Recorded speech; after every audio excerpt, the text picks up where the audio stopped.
Hai, Assalamualaikum. Hari ni cikgu rasa cikgu nak masak sesuatu. Okey, apa yang cikgu masak hari ni ada kaitan dengan apa yang kita nak belajar untuk topik bab pertama tingkatan 5, iaitu kadar tindak balas. Okey, so kalau macam tu kita tengok apa di dapur. Masak hari ni bergedil ayam. So kalau macam tu bahan utama yang cikgu perlukan adalah ubi kentang. So bagaimana ubi kentang ni boleh membuatkan bergedil cikgu tu cepat masak? So perlu ke cikgu rebus dalam keadaan besar begini? So cikgu perlu potong dia dalam keadaan dadu supaya dia cepat masak dan kita cepat siapkan bergedil cikgu. Okey, jom. Kita potong dia dalam dua keadaan. Satu cikgu potong dalam bentuk dadu, okey, kecil, and then kita belah dua saja yang satu lagi ni. Okey, so lepas ni kita akan rebus. Kita tengok macam mana. Ikut saiz tadi, yang kecil dan yang besar, cikgu rebus selama beberapa minit. So kita nak tengok ubi saiz mana yang akan empuk terlebih dahulu. So baca-baca boleh tengok kat sini. Okey, boleh teka ubi mana yang akan empuk dulu. Saiz yang bentuk kecil atau saiz yang bentuk besar. Direbus tadi, okey, cikgu akan cubalah tekan sebab nak tengok dia empuk ke tidak. Nampaklah boleh nampak kat sini. Dia empuk. Maaflah sikit hari ni. Dia empuk. Nampak ni. Berbanding kalau yang besar ni rasanya empuk ke tak? Taklah kan. So, inilah fungsinya kalau kita potong ikut saiz. Kalau saiz tu lebih kecil, maksudnya dia lebih senang untuk masak. Cepat untuk dimasak. Okey? Apakah yang dimaksudkan dengan teori pelanggaran? Menurut teori pelanggaran, untuk tindak balas berlaku, zarah tindak balas mestilah yang pertama berlanggar antara satu sama lain pada orientasi yang betul. Orientasi yang betul ni maksudnya kalau depan dengan depan lah. Dan mencapai jumlah tenaga yang menyamai tenaga pengaktifan. Tenaga tu mesti menyamai dengan pengaktifan. Ini disebabkan dalam persamaan kimia, sebagai contoh A tindak balas dengan B menghasilkan C dan D. Tindak balas kimia ni dia mempunyai tenaga pengaktifan yang tersendiri. Jadi untuk menghasilkan hasil tindak balas C dan D, hasil tindak balas, so bahan tindak balas iaitu A dan B mesti mempunyai jumlah tenaga yang sama ataupun melebihi tenaga pengaktifan yang sedia ada dalam tindak balas yang berlaku ini. So dua syarat ni perlu ada untuk suatu tindak balas tu berlakulah kalau ikut teori pelanggaran.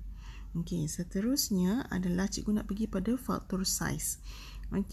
Tadi cikgu dah tunjuk dah bagaimana sebiji ubi kentang kalau kita nak masak, nak cepat empuk, cikgu perlu dalam keadaan saiz yang lebih kecil, iaitu saiz dia dalam bentuk dadu.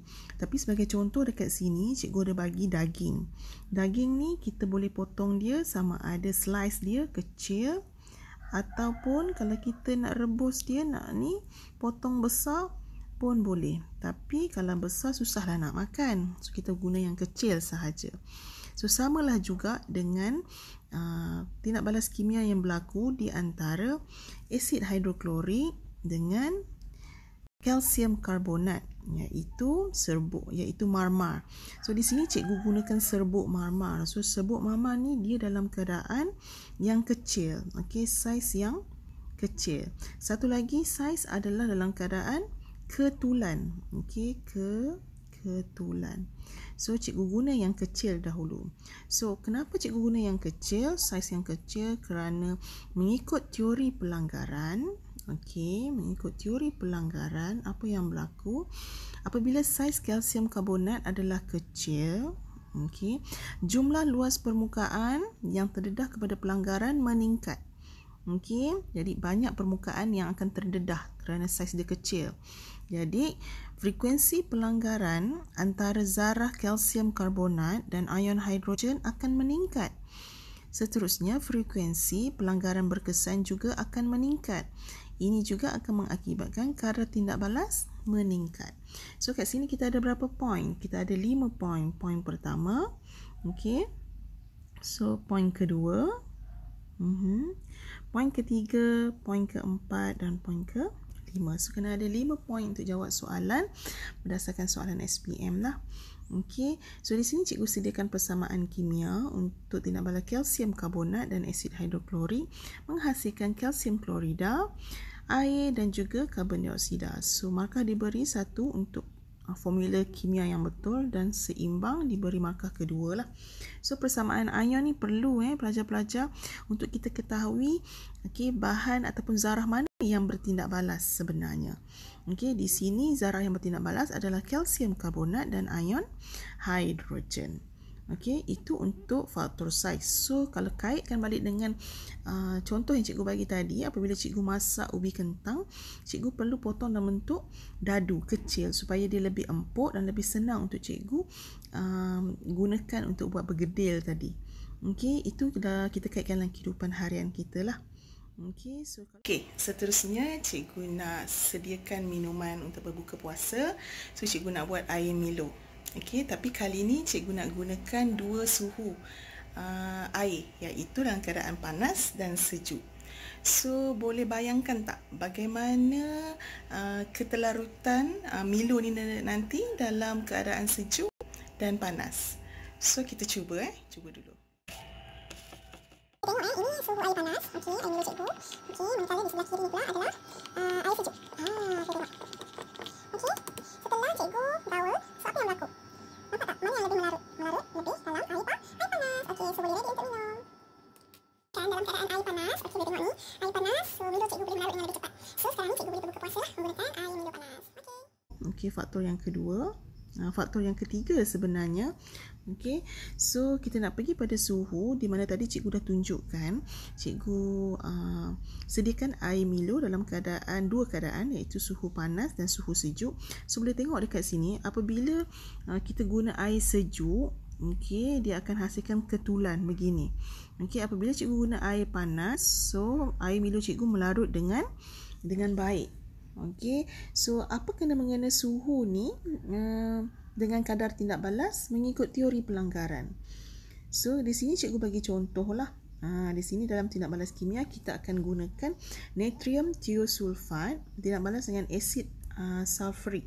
Okey, akan hasilkan natrium sulfat, okey, sulfur dioksida, sulfur dan air. So di mana pada suhu yang berbeza, apa yang berlaku bila tindak balas di antara natrium thiosulfat dan asid sulfurik, dia menghasilkan satu mendakan kuning. Okey, mendakan kuning ni merujuk kepada